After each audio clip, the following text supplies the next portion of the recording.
Hi, my name is Nicole, and in this video for Aspen University Statistics class, I am going to be talking about a research study involving heart failure patients receiving home health care when they were initially discharged from the hospital, specifically focusing on health outcomes.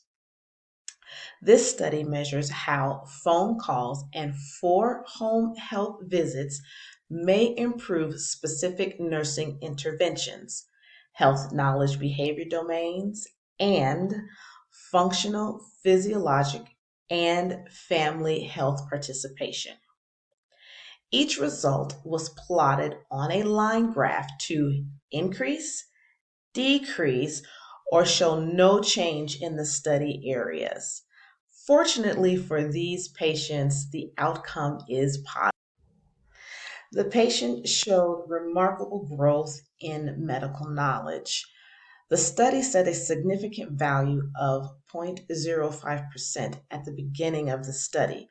This indicates that the null hypothesis is rejected or will be rejected or not.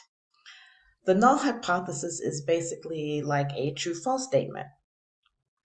Now, the calculated probability or p-value data provides the probability that the observed changes could or could not happen randomly.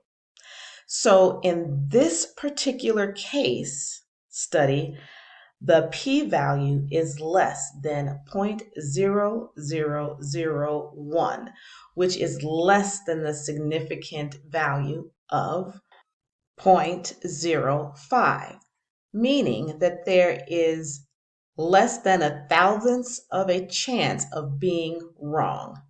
The lower the probability indicates a strong evidence of intervention effectiveness for heart failure patients when medication education and use is concerned. Thank you.